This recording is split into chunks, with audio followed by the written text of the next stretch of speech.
بسم اللہ الرحمن الرحیم. ڈیئر اسٹوڈنٹس، آج کا جو ہمارا ٹاپک ہے وہ ہے جی بچے بددیانت اور کم اعتماد کیوں بنتے ہیں، اس کی کیا وجہ ہے. اس سے پہلے اس کے اوپر بات کریں. سب سے پہلے ایک چھوٹی سی اسٹوری میں آپ سے شیئر کروں. سلمان ایک لڑکا تھا جس نے بچپن سے ہی اپنے پیرنٹس کو جھوٹ بولتے ہوئے دیکھا، اپنی ماں کو، اپنی دادی اور اپنے والد سے جھوٹ بولتے اور مختلف بہانے بناتے ہوئے دیکھا. پھر اپنے والد کو اپنے دادا اور دادی سے جھوٹ بول کر پیسے بٹورتے ہوئے دیکھا، اور پھر انہی پیرنٹس کو خود کو لیکچر دیتے ہوئے سنا کہ بیٹا آپ نے جھوٹ نہیں بولنا، آپ نے یہ نہیں کرنا، آپ نے وہ نہیں کرنا. اس کے ذہن میں ایک خیال پیدا ہوتا تھا کہ یہ خود تو جھوٹ بولتے ہیں، خود بہانے بناتے ہیں اور مجھے ایک لیکچر دیتے ہیں کہ بیٹا آپ نے جھوٹ نہیں بولنا. یہ کیسی بات ہے؟ اس معاملے کو دیکھ کر وہ بہت پریشان ہوتا اور سوچتا کہ آخر ایسا کیوں ہے کہ مجھے کہا جاتا ہے کہ آپ نے جھوٹ نہیں بولنا اور خود یہ جھوٹ بولتے ہیں. یہ بات اس کے ذہن میں بیٹھتی گئی اور اس سے پھر اس کی تربیت ہوتی گئی. دیکھو، ہم وہی چیز کرتے ہیں جو ہم دیکھتے ہیں، جو ہمارے آس پاس ہو رہا ہوتا ہے. ایکچولی ہم پریکٹیکل جو ہے نا اپنے آس پاس ہونے والی چیزوں کا کر رہے ہوتے ہیں. اس سے سلمان کی ذہنی جو تربیت ہے وہ ہوتی گئی، وہ بددیانت ہوتا گیا. وہ اپنی ماں کی برس سے اکثر پیسے نکالتا اور یہ کہہ کر جھوٹ بول دیتا کہ میں نے نہیں نکالا، مجھے پتہ ہی. اسی طرح اسکول میں اکثر وہ فیل ہو جاتا اور گھر میں یہ بتاتا کہ میں پاس ہوں. اس طرح اس کے یہ رویہ بڑھتا گیا اور وہ اپنی آنے والی زندگی میں بھی بددیانت ہوتا گیا. لوگوں پر اس کا اعتماد ہوتا گیا، کیونکہ ظاہری سی بات ہے اب اسے بھی لگتا تھا کہ جیسے میں لوگوں سے جھوٹ بولتا ہوں، جیسے میں دوسروں کو دھوکہ دیتا ہوں، تو ایسے لوگ مجھے بھی دھوکہ دیتے ہوں گے. اس طرح اس کا اعتماد جو ہے وہ دوسروں سے اٹھتا چلا گیا. کہاں سے سیکھا، کہاں سے تربیت ہوئی؟ یہ گھر سے. کہتے ہیں نا کہ آپ پیرنٹس اگر گئیں دودھ کا پودا لگا کے اور اللہ سے رو کے دعائیں کریں کہ اس پہ آم لگ جائیں، تو ایسا نہیں ہوتا. امرود کے پودے پہ کیا لگتا ہے؟ امرود کے پودے پہ امرود لگتے ہیں. امرود کے پودے کے اوپر آپ آم نہیں لگا سکتے. ٹھیک ہے، یہ بہت صحیح ہوگا اگر ایسا ہوتا ہے. ٹھیک ہے، تو جس طرح کے پیرنٹس ہوں گے ویسے ہی بچے جو ہیں وہ آگے آئیں گے. اسی طرح ایک یونیورسٹی نے ریسرچ کی، اس ریسرچ میں یہ ثابت ہوا کہ جو ماں باپ بچوں کو اکثر یہ کہہ کر ڈراتے ہیں کہ اگر تم نے یہ کام نہ کیا تو میں پولیس کو بلا لوں گا یا پولیس کو بلا لوں گی، ماں کہتی ہے، یا اگر آپ نے یہ کام نہ کیا تو میں آپ کو پانی میں ڈال دوں گی، اور اس کے بعد وہ والا کام نہیں کرتے، تو یہ بھی ایک جھوٹ کے زمرے میں آتا ہے جس سے ان کی تربیت ہو جاتی ہے اور وہ ان کے ذہن میں یہ چیز بیٹھ جاتی ہے کہ ماں باپ تو ایسے ہی کہتے ہیں، وہ ایسا کرتے ہی نہیں ہیں. سو یہ بھی چیز ان کے جھوٹ میں آ جاتی ہے. یعنی وقتی ان کو کسی چیز سے روکنے کے لیے آپ جو جھوٹ کا سہارا لیتے ہو، اس سے بھی بچے کی تربیت پر بہت اثر پڑتا ہے. ٹھیک ہے، کہ بچپن سے جھوٹ بولتے ہیں وہ آگے چل کر معاشرے میں ایک باقاعدہ جھوٹ بولنے کی وجہ سے ان کا ایک اعتماد جو ہے معاشرے میں اٹھ جاتا ہے. یعنی ہم نے اپنے سراؤنڈنگ میں دیکھا، ہم نے اپنے گھر میں دیکھا، یعنی شروع میں آپ کے پیرنٹس آپ کے ہیروز ہوتے ہیں، آپ کے رول ماڈلز ہوتے ہیں.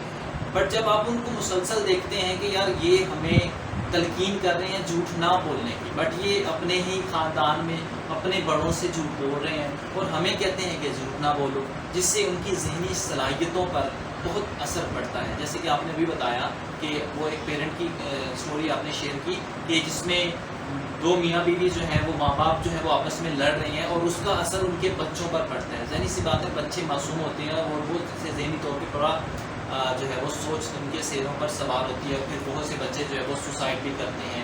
اس طرح کے معاملات بھی دیکھنے میں آتے ہیں. تو یہ تربیت کہاں سے ہوتی ہے؟ ایکچولی ہم پیرنٹس کو دیکھ کے سیکھتے ہیں. شروع میں ہمارے وہ رول ماڈل ہوتے ہیں اور ہم اس کو نقل کر رہے ہوتے ہیں کہ بچہ actually just like a blank page, وہ ایک خالی صفحے کی طرح ہوتا ہے. And you just put some thing, جو کچھ بھی اس کو اوپر لکھ دو گے وہی چیز اس کے پاس آ جائے. یعنی بچے نے ماں باپ، ابا اماں، یہ کہاں سے سیکھا؟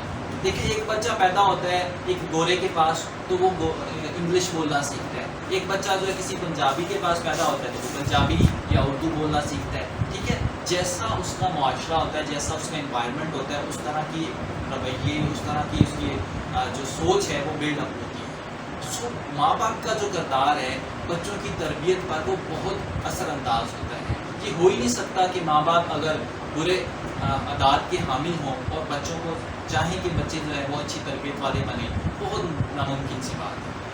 سو اس میں ماں باپ کو چاہیے کہ وہ ایک عملی رول پلے کریں، وہ خود بھی جھوٹ نہ بولیں اور بچوں کو بھی اس بات کی تلقین کریں۔ اب یہاں پر ایک بات، جو ماں باپ کہتے ہیں کہ بچے کام نہیں کرتے، بچے جو ہے وہ ہماری بات نہیں مانتے، اس کی وجہ بھی کیا ہے؟ پہلے تو اس کو ایکسپلور کرنا ہے۔ اس کی وجہ یہ ہے کہ جو آپ ان کو پنشمنٹ دیتے ہیں، مطلب ذہنی طور پر انہیں ٹارچر کرتے ہیں کہ اگر یہ نہ کیا تو آپ کو یہ کر دیا جائے گا، اگر یہ چیز نہ کی تو آپ کے ساتھ یہ کام ہوگا، مطلب ان کو ڈرانا یا ان کو دھمکانا، یا ایون یہ تک کہنا کہ اگر آپ جھوٹ بولتے ہو تو آپ کی زبان کالی ہو جاتی ہے، اور ہوتی نہیں ہے ایسا، ٹھیک ہے۔ سو ہمارے یہ ساری چیزیں جھوٹ کے زمرے میں آتی ہیں، جس سے بچے کے ذہن پہ ایک بات بیٹھ جاتی ہے کہ یار ایسا کرنے سے کچھ بھی نہیں ہوتا، ہمیں ماں باپ ڈراتے ہیں، تو یہ چیزیں اس کے ذہن میں بیٹھتی جاتی ہیں، اور پھر کل کو وہی بندہ دوسروں کو دھوکہ جھوٹ فریب کر کے آگے بڑھتا چلا جاتا ہے۔ سو ہمیں ایز اے پیرنٹس کیا کرنا چاہیے؟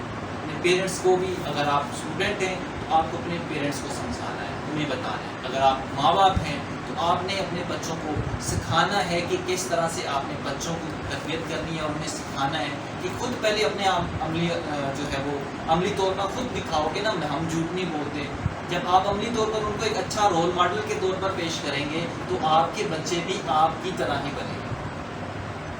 سو ایسا ہو ہی نہیں سکتا کہ وہ کسی اور عدالت کی حامل ہو۔ سو ہم نے ایک بات آج سیکھی، وہ یہ تھی کہ جھوٹ بولنا، چوری کرنا، چغلی کرنا، دھوکہ دینا، فریب کرنا، یہ ساری چیزیں ہمارے پیرنٹس سے یا ہمارے سوسائٹی سے آتی ہیں۔ کچھ بچے ہوتے ہیں، اب دیکھیے جو گالیاں دیتے ہیں وہ کہاں سے سیکھتے ہیں؟ یا تو ان کے پیرنٹس دے رہے ہوتے ہیں ایک دوسرے کو، یا ان کے محلے میں کچھ بچے آپس میں گالیاں دے رہے ہوتے ہیں، حالانکہ انہوں نے لکھی نہیں ہوتی، یاد نہیں کی ہوتی، بس مسلسل سن کے۔ انگلش میں ایک جملہ بولا جاتا ہے جسے کہتے ہیں repeat again and again, repeat again and again till you learn it. آپ کسی چیز کو بار بار ریپیٹ کرتے جاؤ تو وہ چیز آپ کی ہیبٹ میں شامل ہو جاتی ہے۔ اب دیکھو ایک چیز ہے جو آپ کے ہیبٹ میں اس لیے شامل ہوتی ہے کہ آپ کو مسلسل جھوٹ کی تربیت دی جاتی ہے، مسلسل جھوٹ بولنا سکھایا جاتا ہے، تو وہ آپ کی تربیت میں شامل ہو جاتا ہے، وہ آپ کی پرسنالٹی میں شامل ہو جاتا ہے، اور پھر آپ بھی کوشش کرتے ہو۔ جیسے یہ لائک اگر آپ نے کسی جگہ پہ انٹرویو دیا اور وہ آپ سے پوچھتے ہیں کہ کیا آپ کے پاس کوئی ایکسپیرینس ہے، اب آپ کے پاس تو چانس ہے کہ یار کسی طرح میں جھوٹ بول کے کسی طرح مجھے مل جائے یہ جاب، آپ نے فوراً سے جھوٹ بول دیا جی میرے پاس ایکسپیرینس ہے، میں اتنا پڑھا چکا ہوں تو پڑھ سکتا ہوں۔ سو یہ بولنا کوئی مشکل کام تو نہیں، لیکن اگر آپ سچی ہیں، آپ نے کوئی کام نہیں کیا ہوا تو آپ فوراً کہیں گے کہ نہیں آئی ہیو نو ایکسپیرینس، چاہے جاب چلی جائے، لیکن آپ اپنے آپ میں تو سچے ہیں نا۔ اللہ تعالیٰ آپ کو اس سے بہتر جگہ پہ لے کے جائے گا، کیونکہ سچے لوگوں کا مقام جو ہوتا ہے نا وہ بہت اعلیٰ ہوتا ہے، ان کو بہت بہتر ملتا ہے۔